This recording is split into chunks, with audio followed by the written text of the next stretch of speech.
In the dust-choked plains of the Montana Territory, one name was spoken in whispers of envy and fear: Jacob Hollister.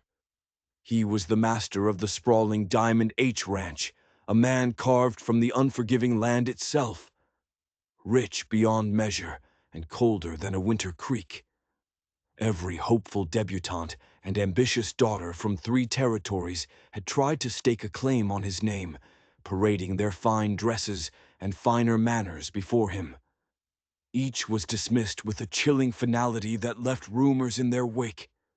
They said he was cruel, that his heart was a stone. But they never understood. He wasn't looking for a partner. He was looking for an accomplice.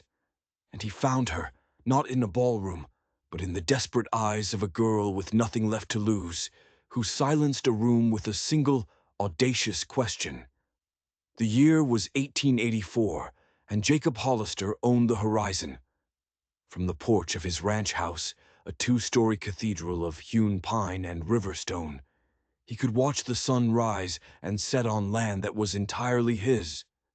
The Diamond H wasn't just a ranch, it was an empire of cattle, water rights, and timber, stitched together with shrewd deals and, as gossip in Redemption Peak suggested, a fair bit of intimidation. His cattle numbered in the tens of thousands, their hides and meat feeding the insatiable appetite of the East. But Jacob wasn't born to wealth. He'd arrived in Montana a decade prior with calloused hands, a singular focus in his gray eyes, and a past he never, ever spoke of. He'd worked claims, driven cattle for other men. Then, almost overnight, a strike of gold in the crazy mountains, a strike no one else had ever heard of, had given him his start. From that seed of gold, he had cultivated a fortune that now dwarfed the men who had once employed him. His success, however, had not softened him. If anything, it had encased him in an armor of suspicion. Jacob Hollister, at 34, was a handsome man in a severe, unyielding way. His face was all sharp angles and sun-weathered skin. He moved with the coiled economy of a predator, and his silence was more unnerving than any threat. It was this silence that greeted the latest, in a long, glittering procession of potential brides. Miss Genevieve Cooper, daughter of a railroad investor from Cheyenne, was considered the prize of the season. She sat opposite him in his cavernous study, a room dominated by a massive oak desk and the mounted head of a formidable grizzly bear.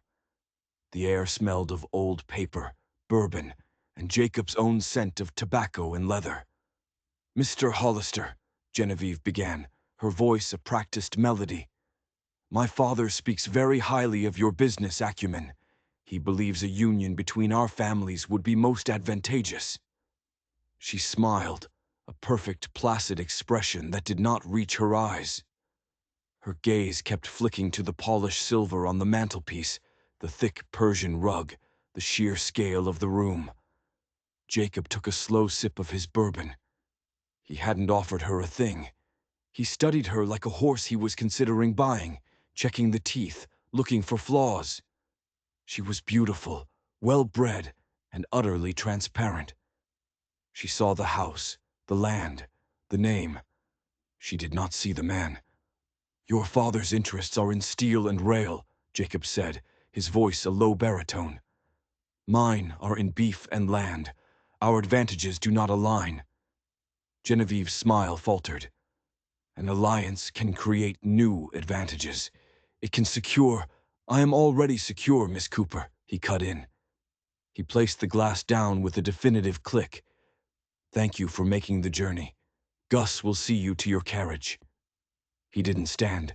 He simply turned his attention to a ledger, the dismissal as absolute as a locked door. Humiliation bloomed on Genevieve's cheeks. She swept out of the room, her silk dress rustling in indignation. From the doorway, Gus O'Malley, Jacob's wiry, white-haired foreman, watched her go. He'd been with Jacob since the beginning. "That one had spirit," Gus observed, stroking his mustache. "Lasted a full 10 minutes, a new record." Jacob didn't look up. "She was auditioning to be a queen, Gus." This is a fortress, not a kingdom. There's a difference. A fortress needs a lady's touch, Jacob. Makes it a home. A home is a vulnerability, Jacob stated flatly. It's a place an enemy knows where to find you. And this was the heart of the matter. For months, Jacob had felt a tightening net. It began with small things. A fence cut on a distant pasture, a prize bull found dead under suspicious circumstances, a whisper in a saloon that reached his ears about old ghosts from the gold camps. He knew what was coming. He could feel it in the marrow of his bones. Bartholomew, Bart Corrigan, was out of the federal prison in Deer Lodge. And Bart was the one man alive who knew that Jacob Hollister's fortune was built not on a lucky strike, but on a blood-soaked lie. The parade of suitors was a charade, a diversion. He was studying them, yes, but not for the reasons they believed. He was looking for a particular kind of woman, a particular kind of steel, the kind that could look into the abyss and not flinch. He needed a shield, an alibi, a piece on the board so unexpected his enemy wouldn't see it coming. But all he found were porcelain dolls, interested only in the gilded cage he had built. Meanwhile, on the impoverished edge of Redemption Peak, in a small, weathered cabin, Rosalind Monroe was watching her younger brother Daniel fight for every breath. Consumption, the doctor called it. A death sentence delivered with a sympathetic shrug. The only hope was a sanitarium in the dry air of Arizona, a place as far away and as unattainable as the moon. Rosa, at 22, had a beauty that was fierce rather than delicate. Her auburn hair was often unruly, her green eyes held a startling intelligence.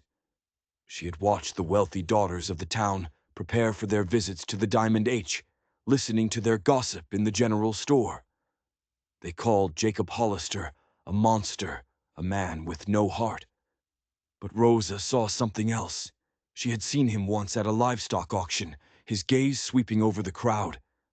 It wasn't empty or cruel. It was watchful.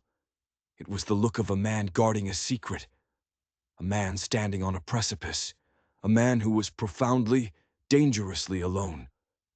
Her brother's wheezing cough was a constant, desperate rhythm in their small home. The medicine was gone. The money was gone. All that was left was a desperate, audacious idea. She had no fine dress, no family name, no dowry. She had nothing to offer a man like Jacob Hollister. Nothing except a true understanding of his problem.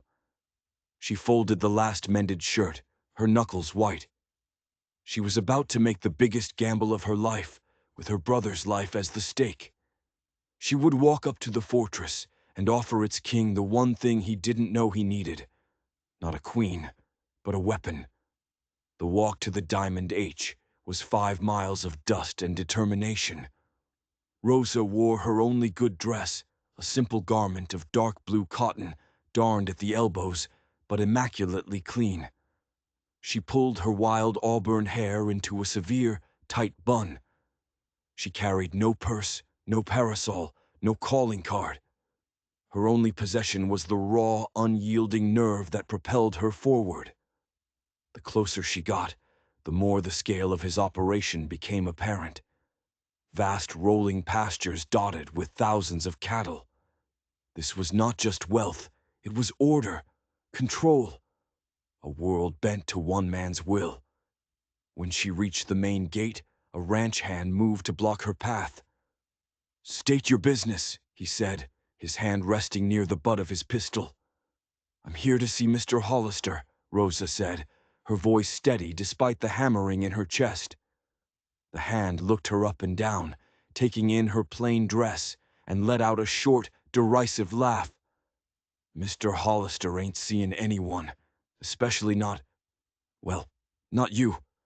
Best be on your way." Rosa held his gaze. "You tell him Rosalind Monroe is here. Tell him I'm not asking for a courtship. I'm here to make a business proposition." The word business seemed to throw him off. He hesitated, then grumbled, "Stay put," and shuffled off toward the main house. Rosa waited, the Montana sun beating down on her head. Minutes stretched into an eternity. Just as she began to think he wasn't coming back, the massive front door of the house opened. It wasn't the Hand who emerged, but the older man, Gus O'Malley. He walked toward her, his expression a mixture of curiosity and deep skepticism. "Miss Monroe, the boy says you've got a business proposition for Mr. Hollister." "I do," she replied simply. "He ain't in the business of whatever it is you're selling." "He will be in the business of this," Rosa insisted. "Please just give me 5 minutes of his time. If he wishes me to leave after that, I will never bother you again." Gus studied her for another long moment, seeing past the poverty to the fire in her eyes. It was a look he'd seen before, years ago, in a younger Jacob Hollister. With a sigh, he grunted, "Come on then, but don't say I didn't warn you." He led her through the opulent house, her worn boots silent on the expensive rugs. It was all a facade, and the thought strengthened her resolve. She was led into the same imposing study where Miss Genevieve Cooper had met her swift defeat. Jacob Hollister was standing by the window, his back to her, a silhouette of power. "The foreman says you're persistent," Jacob said without turning around. "He also says you're here on business. I don't conduct business with—" He finally turned, his eyes sweeping over her, and his sentence trailed off. He had expected another simpering hopeful.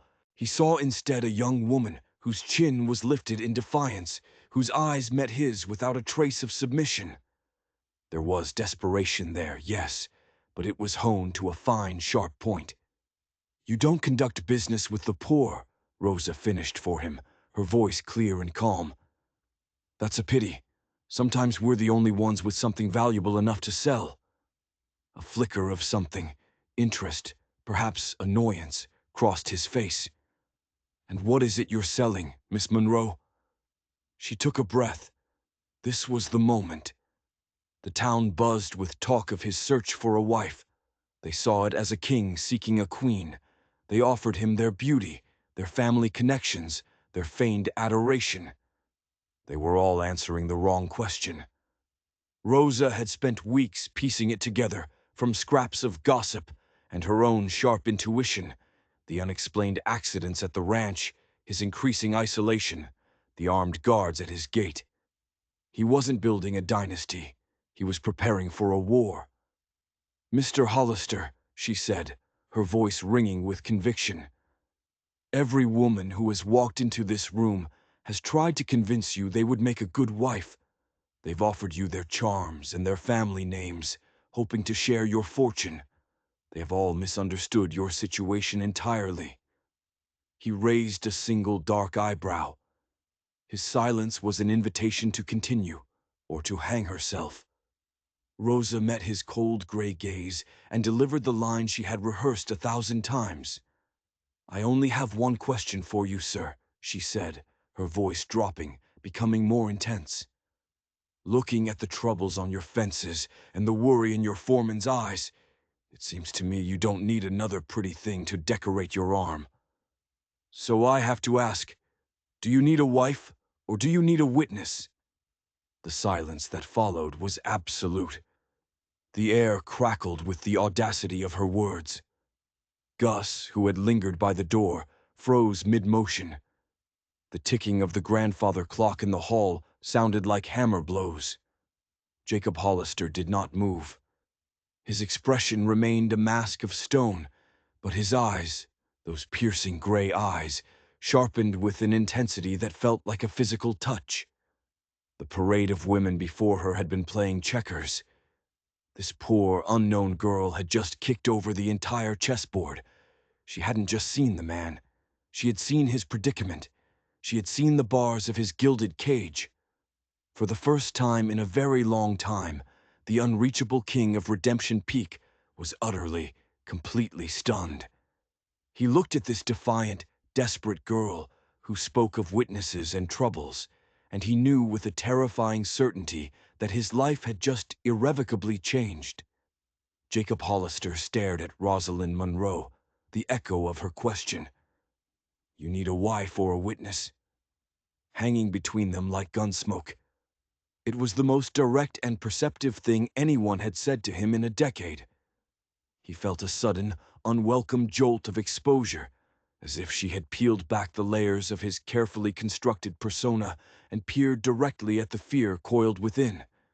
He broke the silence, his voice dangerously low. Define the difference. A wife smiles for your neighbors and warms your bed, Rosa said, her courage solidifying with every word. She presides over your table and wears the jewels you buy her. Her job is to be seen and admired. Her loyalty is to your name and your fortune. She took a small step closer, her gaze unwavering. A witness, Mr. Hollister, sees what is done in the shadows. She remembers dates and times. She provides an alibi when the sheriff comes asking questions. She can lie with a straight face because her own survival depends on it. Her loyalty is not to your fortune, it is to your secrets.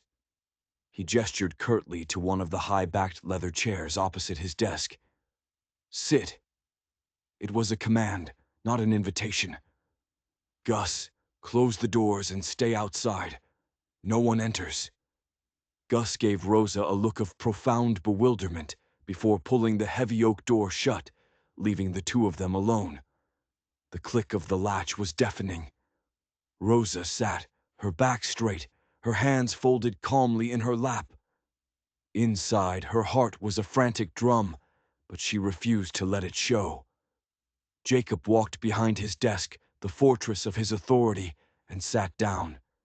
He leaned forward, his hands clasped. That's a bold theory, Miss Monroe. What troubles and secrets do you imagine a man like me possesses? I don't imagine. I observe, she countered. I see your best breeding bull with its throat cut, and I hear the official story is a mountain lion. But I also know a cougar's claws leave different marks. I see new hires, men who look more like gunslingers than cowboys, patrolling your southern fence line. And I see a man with more wealth than the U.S. Treasury turning away every advantageous match in the territory. You're not a man avoiding commitment. You're a man battening down the hatches for a storm. I don't need to know the nature of the storm, Mr. Hollister. I just need to know if you want someone inside the shelter with you, holding a lamp. Every word was a nail driven home. She had been paying attention. In a world where everyone saw his wealth, she had seen his weakness. He was silent for a long time, studying her face. And what does this witness get in return for such loyalty? He finally asked.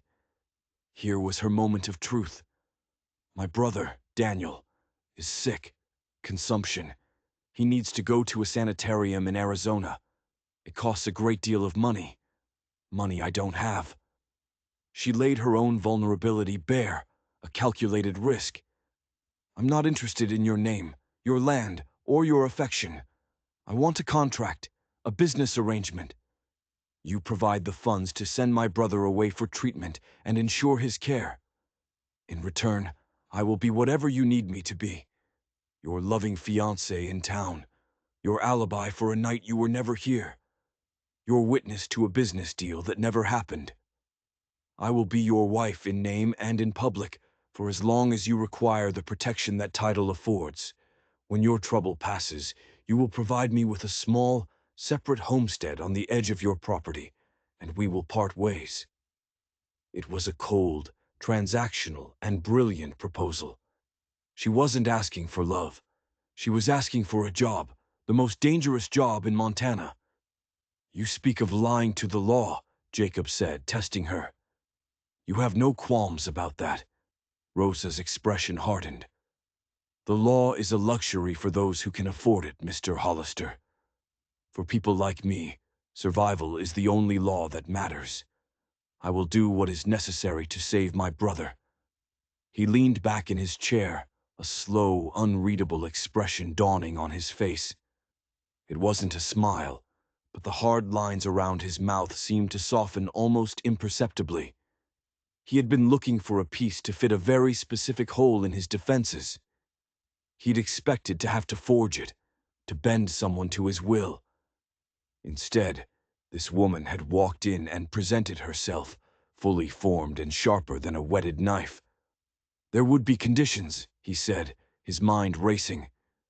This would be a marriage in every legal sense. Your life would be mine to dictate.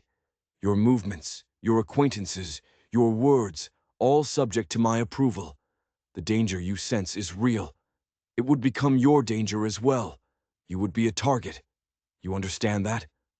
I understand that my brother is dying in a dusty cabin, Rosa replied, her voice thick with emotion for the first time. Compared to that, Mr. Hollister, your danger is a risk I am willing to take. Jacob stood and walked to the window, staring out at the land he had bled for, the land he had killed for. The secret of its acquisition was buried deep, a poison in the soil. And Bart Corrigan was coming to dig it up.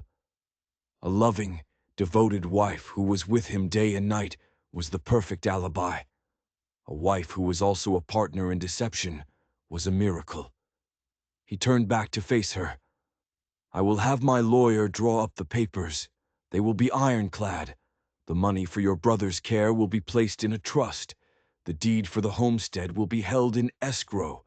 We will be engaged by the end of the week and married by the end of the month. Rosa's breath caught in her throat. It was happening. And your part of the bargain?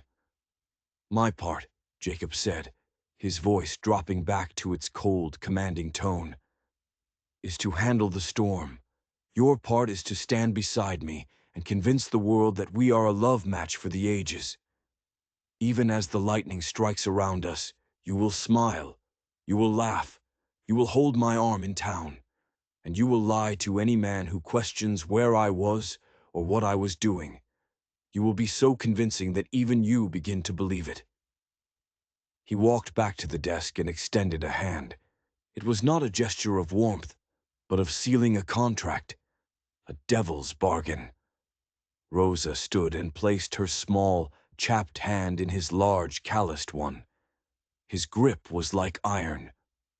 One more thing, Miss Monroe, Jacob said, his gray eyes locking onto hers. From this moment on, you call me Jacob, and you will never, ever ask me what secrets you are keeping. A good witness doesn't need to know the truth. They only need to know the story they are supposed to tell. She nodded, her throat too tight to speak. Welcome to the Diamond H, Rosalind, he said, releasing her hand. As she walked out of the study, passing a stunned Gus O'Malley, Rosa felt no triumph. She had just sold herself, body and soul. She had saved her brother, but she had a chilling premonition that she had just condemned herself. She was now part of the fortress, and the storm Jacob Hollister was expecting was now hers to weather too. The transformation of Rosalind Monroe began immediately. Jacob was ruthlessly efficient. The next day, a buggy was sent to her cabin, not to collect her, but to take her and Daniel into Redemption Peak. There, in the mercantile, Jacob appeared, his presence silencing the usual morning chatter. He didn't browse, he commanded. Mrs. Abernathy, he said to the proprietor's wife, Miss Monroe will require a full wardrobe, dresses for town, a riding habit, gowns for evenings, 2 of everything, the finest you have, and a travel trunk for the boy. He then turned to a stunned Dr. Miller. You will arrange for Daniel Monroe's transport to the St. Joseph Sanitarium in Arizona, a private train car if necessary. I want a telegram on my desk the moment he is settled. My account will cover all expenses, indefinitely. Rosa stood by, a silent partner to the whirlwind. The townspeople stared, their minds racing.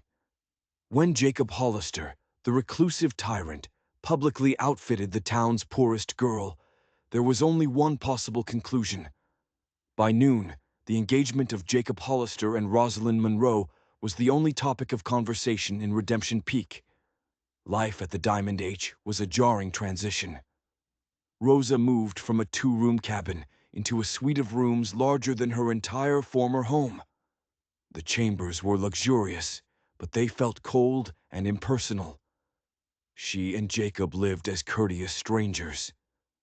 They took their meals together in the grand dining room, a long, silent table separating them. He would instruct her on the names of neighbors and business associates she needed to know. It was like learning a part in a play. "Sheriff Brody is a good man, but lazy," Jacob explained one evening. "He prefers simple explanations for things. We will always provide them." "And the Daltons?" Rosa asked, remembering the stories of the banker's daughter he had rejected. "Penelope Dalton will be your most ardent observer," Jacob said, cutting into his steak. "She will look for any crack in our story. Give her none. Be effusive. Tell her you were swept off your feet." It was a strange, cold intimacy. He was sharing the secrets of his power, but never the secrets of his heart. During the day, she learned to ride a handsome mare he provided, exploring the vastness of his land. Gus O'Malley, initially wary, began to warm to her. He saw she was not a gold digger, but a survivor. "He's a different man with you here," Gus told her one afternoon. "Still wound tighter than a 7-day clock, but there's a crack in the armor. He watches you when he thinks you're not looking." Rosa knew it was true. She felt his gaze on her sometimes, an intense, analytical stare that made her feel more like a puzzle he was trying to solve than a woman. The first true test came 2 weeks after her arrival. A shadow fell over the Diamond H. It started subtly. A prized stallion was found lame, a stone deliberately wedged into its hoof. Then a message, crude and chilling, was found carved into a fence post on the northern range. "The dead is due." Jacob saw it, and his face became a mask of granite. That night he drank more bourbon than usual, the silence in the dining room stretching until it was thin and sharp. "He's here," Jacob said suddenly, staring into the fireplace. He didn't need to say who. "What does he want?" Rosa asked quietly. "Everything," Jacob answered, his voice rough. "He wants the ranch, the money, but most of all, he wants to see me ruined. It's not about the wealth anymore. It's about revenge." He finally looked at her, his eyes dark with a history she couldn't fathom. "His name is Bart Corrigan. We were partners a long time ago. We had a falling out. He believes I cheated him out of his share." It was the first piece of his past he had ever offered her. A carefully edited version, she was sure, but it was a start. "Is he dangerous?" "He's a snake. He won't strike head on. He'll poison the well, turn my men against me, spook the cattle. He wants to dismantle my life piece by piece." The next evening, Jacob announced they would be attending a town dance. "It's time for your performance, Rosalind," he said. Rosa wore a deep emerald green gown. When she came down the grand staircase, Jacob was waiting. He was dressed in a fine black suit. As he looked up at her, for the briefest of moments, his cold, analytical gaze was replaced by something else. A flash of raw, unguarded appreciation. It vanished as quickly as it appeared, but it left Rosa's heart beating a little faster. "You look acceptable," he said. He held out his arm. "Remember the story. We are madly in love." The dance was an ordeal. They were the center of all attention. Rosa smiled until her cheeks ached. She laughed at Jacob's dry, infrequent attempts at humor. It was during a stilted waltz that a man stepped out of the shadows of the saloon porch across the street. He was tall and gaunt, with a cruel twist to his lips and eyes that were small and black. He just stood there, watching them. He lit a cheroot, the match flaring briefly, illuminating a long, jagged scar that ran down his left cheek. Rosa felt Jacob's body go rigid. His hand tightened on hers, his knuckles white. "Don't look," he murmured, his lips close to her ear.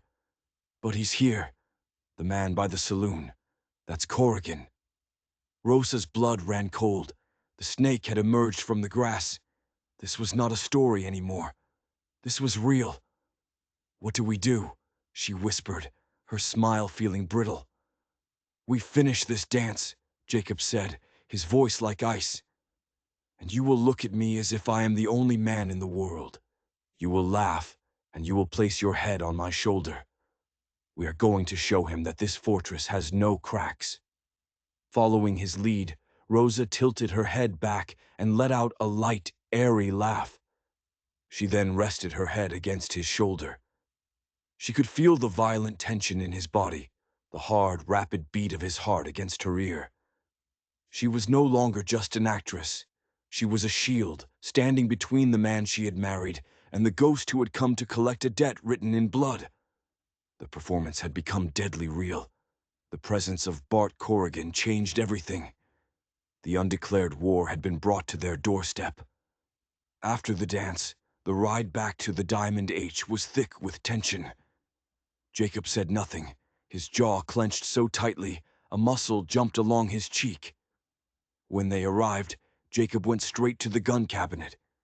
He opened it and took out a Winchester rifle, checking the action with practiced, lethal efficiency. "From now on, you don't leave the house without Gus or myself," he said, his back to her. "You don't ride out alone. You don't speak to any strangers. Is that clear?" "Jacob, you told me I didn't need to know the truth," Rosa said, her voice trembling slightly. "But that man wasn't just a disgruntled former partner. The way he looked at you, it was pure hatred. To be the witness you need, I have to know the real story." He slammed the rifle down on a nearby table, the crack of wood on wood making her jump. He finally turned to face her, his eyes blazing with a tormented fire she had never seen before. The mask was gone. In its place was a decade of fear and guilt. "The real story?" he snarled, his voice a raw whisper. "The real story is that there was no lucky gold strike. There was a third man, an old prospector named Peterson. He'd been working a claim for years, a small but incredibly rich vein of gold. He trusted us. He brought me and Corrigan in to help him work it. He began to pace the room like a caged animal. But a fair share wasn't enough for Corrigan. And I was young and poor, and I wanted the world. Corrigan said we could take it all, that Peterson was old, with no family. No one would miss him." Rosa felt a chill seep into her bones. She sank into a nearby chair, her legs suddenly weak. "We waited for him at the mine one evening," Jacob continued, his voice hollow. "Corrigan, he was the one who hit him with a shovel. I never touched him, but I stood there, I watched, and I helped bury the body. We buried him deep inside the mine and collapsed the entrance. We took his gold, every last ounce of it. That gold is the foundation of this house, of this ranch, of everything you see." He finally stopped pacing and looked at her, his face ashen. "Corrigan got greedy and stupid, started flashing gold in town, got himself arrested for a drunken brawl. While he was in jail, I sold the rest of the gold, bought this land, and created the story about a lone strike. But he got into worse trouble and ended up in the territorial prison for robbery. He's had 10 years in a cage to think about me, sitting on his half of the fortune." The room was silent. The entire empire, the Diamond H, was built upon the grave of a murdered old man. Jacob Hollister was not just a ruthless businessman, he was an accomplice to murder. "So when you asked for a witness," Rosa breathed, the full weight of her situation crashing down on her. "I need more than an alibi for my whereabouts, Rosalind," he said, his voice breaking with the strain. "Corrigan's not just going to kill me. He's going to expose me first. He'll go to Sheriff Brody with the story, and when he does, it will be his word against mine. But if my loving, devoted wife can swear that I was with her, if she can testify that this Corrigan has been blackmailing and threatening her beloved husband for months, who do you think the sheriff will believe? The pillar of the community, or the ex-convict with a grudge?" She finally understood. He needed a witness, not for a future crime, but for a past one. He needed her to help him bury the truth a second time. Rosa felt a wave of nausea. Her brother was safe in Arizona because of blood money. For a moment she thought of fleeing. But where would she go? Corrigan had seen her with Jacob. She was part of the story now. If Jacob fell, Corrigan would not leave loose ends. Her survival was now inextricably linked to his. She looked at Jacob, truly looked at him, and for the first time she saw past the power and the wealth to the haunted man beneath. He was a prisoner in his own fortress. "All right," she said, her voice surprisingly firm. She stood up, a new resolve hardening her features. She was no longer just playing a part. She was a co-conspirator. If we are going to do this, we do it properly. We can't just wait for him to make a move. We need to build our story now. We need to be seen. Jacob stared at her, taken aback by her sudden shift from horrified listener to strategic partner. "Tomorrow," she continued, her mind racing, "we will ride into town. You will buy me a ridiculously expensive gift, a necklace. You will put it on me in the middle of the mercantile for all to see. We will walk down the main street holding hands. We will build a wall of public perception so thick that when Corrigan starts whispering his poison, no one will let it through." She walked over to him, stopping just a foot away. "You need me to be a witness. Then I will be the best witness you could ever hope for. I will lie to the sheriff, to the judge, to God himself if I have to. But you and I in this house, there can be no more lies.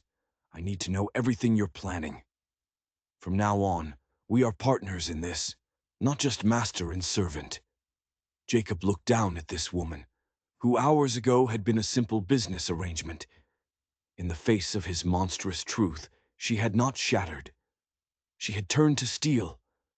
He saw the intelligence, the grit, the survivor's instinct that had drawn him to her in the first place, now fully ignited. Slowly he nodded. "Partners," he agreed, the word feeling foreign, but right. In that moment, the nature of their bargain was fundamentally altered. It was no longer a cold contract. It was a pact sealed by a shared, deadly secret. Rosa Monroe was no longer just a paid alibi. She was Jacob Hollister's witness, ready to testify to a lie that would save both of their lives, or see them both hang. In the weeks that followed, Jacob and Rosa began a masterful public performance. They became a fixture in Redemption Peak, their whirlwind courtship the town's favorite story. Jacob, playing the part of a smitten fiancé to perfection, bought Rosa a sapphire necklace in the middle of the mercantile, while Rosa charmed the townspeople with a grace that seemed entirely genuine. With every shared glance and public gesture, they were building their wall. Meanwhile, the shadow war on the Diamond H escalated. A small barn was set alight in the dead of night. A handful of cattle were found poisoned near a watering hole. They were Corrigan's messages, designed to terrorize and undermine. Jacob's nights grew sleepless. He and Rosa spent their evenings not as lovers, but as generals, poring over maps of the ranch. "He wants you isolated," Rosa said one evening, her finger tracing a fence line. "He's trying to make you look weak, to make your own men doubt you. We can't keep waiting for his next move. We need to force his hand." "And how do we do that?" Jacob asked, the strain showing in his eyes. "We drag him into the light," she replied. "The Founders' Day picnic is next week. The entire town will be there. Seeing you celebrated while he skulks in the shadows will be more than his pride can stand. He'll do something rash, something public. It's too dangerous, Rosa. Too many people." "That's precisely why it's the perfect stage," she countered. "He can't start a gunfight in a crowd of women and children. He'll have to use words, and his words are what we're prepared for." Founders' Day arrived bright and clear. Jacob and Rosa moved through the festive crowd, looking every bit the celebrated couple. The stage was set. They were sharing a plate of food with Sheriff Brody when a hush fell over the gathering. Bart Corrigan strode into the heart of the picnic, a specter at the feast. He stopped before Jacob, his scarred face a mask of contempt. "Hollister," Corrigan boomed, his voice dripping with venom. "Enjoying the fruits of another man's labor, as always." Jacob rose slowly. "Corrigan, I thought I smelled something rotten on the wind." "There's something rotten here, all right," Corrigan sneered, his eyes sweeping over the onlookers. "And it's the man you all admire. Ask him. Ask him where he got the money for his empire. Ask him about a prospector named Peterson and the Crying Creek mine." A gasp rippled through the crowd. This was the moment. Before Jacob could issue a denial, Rosa stepped forward, placing a gentle hand on his arm. She faced Corrigan, not with fear, but with an expression of profound pity. "You must be Mr. Corrigan," she said, her voice clear and strong. "Jacob told me all about you." She turned her gaze to the rapt audience. "My fiancé is a good, private man. For years, this person has been harassing him. Mr. Corrigan was a hired hand Jacob was forced to dismiss for theft a decade ago. Ever since, he has pursued this vicious obsession, trying to blackmail us with this fantastic story of a dead prospector. We have nothing to hide," she declared, her voice ringing with conviction. "But we will not be extorted. Sheriff, I wish to formally report this man for harassment." Her performance was flawless. She had reframed the entire narrative in seconds. The crowd, wavering a moment before, now looked at Corrigan as a deranged and menacing extortionist. Enraged at being so thoroughly outmaneuvered, Corrigan lost control. "You lying witch," he snarled, and lunged not at Jacob, but at Rosa. Jacob moved with a terrifying speed, his fist connecting with Corrigan's jaw in a sickening crack. Corrigan staggered back, spitting blood, his hand instinctively flying to the pistol tucked in his waistband. He never cleared the leather. A single deafening shot rang out. Gus O'Malley, positioned at the edge of the crowd, stood with a smoking Colt Peacemaker in his hand. Corrigan crumpled to the ground, clutching a blossoming red stain on his thigh. "He was drawing on him, Sheriff. I saw it," Gus yelled, sealing their defense. As Sheriff Brody and his deputies hauled the wounded, screaming Corrigan away, Jacob looked at the faces of his neighbors. He saw no suspicion, only sympathy for him and admiration for Rosa. The wall they had built had held strong. He turned to Rosa, who stood tall amidst the chaos, her chin high. She had not flinched. She had faced down a monster with nothing but her wits and her courage. In that moment, standing on the trampled grass, Jacob Hollister realized the devil's bargain he'd made had transformed into something he never expected. He had hired a witness, but he had found a partner. He had sought a shield, but had found a woman made of steel. And to his own profound shock, he was falling in love with her. Corrigan's fate was sealed. With the sheriff himself witnessing the assault, his wild accusations were dismissed as the vengeful lies of a felon. He was sent back to the territorial prison, and the story Jacob and Rosa had crafted became unshakable fact. While Redemption Peak celebrated its heroes, the victory at the Diamond H felt quiet and complex. The threat was gone, but the secret it guarded remained. That night, Jacob found Rosa on the porch, staring into the dark. Her part of the contract was fulfilled. "It's done," Jacob said, coming to stand beside her. "He's gone. You're safe." "The lie is safe," she corrected softly. "But are we?" He knew what she meant. "Our agreement is fulfilled," he began, the words tasting like ash. "My lawyer has the deed for your homestead ready. You can be independent, free of all this." He offered her the exit clause, the freedom she had bargained for. A quiet life, far from the blood money that had saved her brother. Rosa was silent for a long moment, then turned to face him. "And what about you, Jacob? Will you be free?" He had no answer. The prospect of returning to his gilded cage, alone with his ghosts, now felt like a desolate sentence. "I received a telegram from Arizona," she said, pulling a folded paper from her pocket. "Daniel's health is improving. He's alive because of a dead man's gold. That is a debt I cannot simply walk away from." She stepped closer, her voice dropping. "I didn't stay just for him, Jacob. Not entirely. I stayed because I saw a man so trapped by his past that he couldn't imagine a future. I thought maybe two people with nothing but secrets could build something honest together." The truth of her words broke through his decade of guarded composure. He reached out, his hand gently cupping her face. "Rosalind," he whispered, his voice raw. "What I did, it can't be undone. That will always be a part of me." "I know," she said, leaning into his touch. "And my part in this lie will always be part of me. We're both complicit. But perhaps that's a different kind of foundation. Maybe a home isn't a place where there are no secrets. Maybe it's just a place where you don't have to keep them alone." He looked at her and saw not a hired witness, but his partner, his equal, the woman who had seen the worst of him and had not run. He lowered his head and kissed her. It was not a kiss of simple passion, but of profound recognition. It was an acceptance of their shared burden, a pact rewritten from a devil's bargain into a survivor's covenant. Their wedding took place at the end of the month. To the people of Redemption Peak, it was a fairy tale's end.